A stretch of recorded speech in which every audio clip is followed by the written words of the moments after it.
Hi అండి, ఎలా ఉంది షార్ట్ వీడియో? ఏఎస్ఎంఆర్ వీడియో అంటే ఓన్లీ సౌండ్ ఎఫెక్ట్స్ ఉన్నది. ఫస్ట్ టైం ట్రై చేశాను.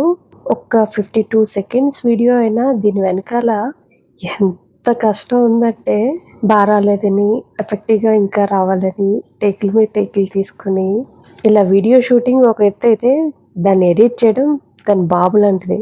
నిజంగా ఏఎస్ఎంఆర్ వీడియోస్ తీసేవాళ్ళు ఎంత కష్టపడతారో కదా. ఇది ఓన్లీ క్రియేటర్స్కే తెలుస్తుంది. చిన్ని షార్ట్ వీడియో అంటే 1 మినిట్ వీడియోకి దాని వెనకాల ఎంత కష్టం ఉంటుందంటే మనం తీసేది స్లోగా అయినా ఫాస్ట్గా ఉన్నట్టు చూపించాలి. అంటే ఎడిటింగ్కి చాలా కష్టపడాలి. నెక్స్ట్ సౌండ్ ఎఫెక్ట్స్ అయితే డిఫరెంట్ సౌండ్స్ అన్నీ ఇంటర్నెట్ నుంచి డౌన్లోడ్ చేసుకుని ఉంచుకోవాలి. ఏ సౌండ్ ఎక్కడ కరెక్ట్గా యూజ్ చేస్తే బాగుంటుందో చూసుకుని అది అక్కడ కరెక్ట్గా వచ్చేటట్టు చేయాలి. కటింగ్ ముందైపోయి సౌండ్ తర్వాత వచ్చి అలా అయితే అసలు బాగోదు కదా. ఫాస్ట్ వీడియోలో కరెక్ట్గా అదే ప్లేస్లో అదే సౌండ్ ఎఫెక్ట్ రావాలి అంటే కొంచెం జాగ్రత్తగా ఎడిట్ చేయాలి. ఫస్ట్ టైం చేశాను కదా, అందుకే నాకు బాగా కష్టంగా అనిపించింది. రెగ్యులర్గా చేసే వాళ్ళకి కొంచెం అలవాటు అయిపోయి ఉండొచ్చు. నేను తీసింది అంత ప్రొఫెషనల్గా లేకపోయినా ఏదో కొంచెం కష్టపడ్డానులేండి.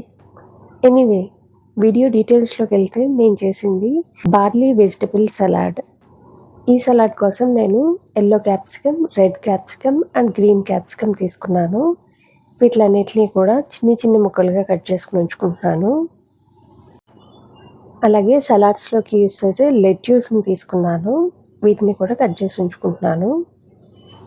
అన్నీ కూడా రా వెజిటబుల్సే తీసుకుంటున్నాను. మరీ అంతలా తినలేము అనుకుంటే ఓన్లీ క్యాప్సికమ్ ఒకటి లైట్గా ఫ్రై చేసుకుంటే బాగుంటుంది. వీటితో పాటు కొన్ని ఉల్లిపాయ ముక్కలు, అలాగే క్యారెట్ ముక్కలు తీసుకున్నాను. దీని తర్వాత ఇంగ్లీష్ కుకుంబర్ తీసుకున్నాను. ఇది తొక్క అయితే తీయనవసరం లేదు, అలాగనే బాగుంటుంది. వీటిని కూడా చిన్న ముక్కలుగా కట్ చేసుకొని ఉంచుకుంటున్నాను. మంచి కలర్ఫుల్గా ఉన్నాయి కదా ఇంగ్రీడియంట్స్ అన్నీ. నెక్స్ట్ సలాడ్ డ్రెస్సింగ్ ప్రిపేర్ చేస్తున్నాను. దీనికి కొద్దిగా ఆలివ్ ఆయిల్ తీసుకుంటున్నాను. ఇప్పుడు దీంట్లో ఒక 1/4 టీ స్పూన్ పెప్పర్ పౌడర్ వేసాను. నెక్స్ట్ మీ రుచికి తగినంత సాల్ట్ వేసుకోండి. అన్నీ బాగా కలిసేటట్టు బాగా కలుపుకోవాలి. ఒక 1/2 కప్ బాయిల్ చేసిన బార్లీ గింజల్ని తీసుకున్నాను. సమ్మర్ సీజన్లో చాలామంది బార్లీ వాటర్ తాగుతూ ఉంటారు కదా. బార్లీ ఉడికించిన తర్వాత మరి పడేస్తున్నారా? ఇలా సలాడ్స్లోనైనా లేదా కర్రీస్లో అయినా యాడ్ చేసుకోవచ్చు.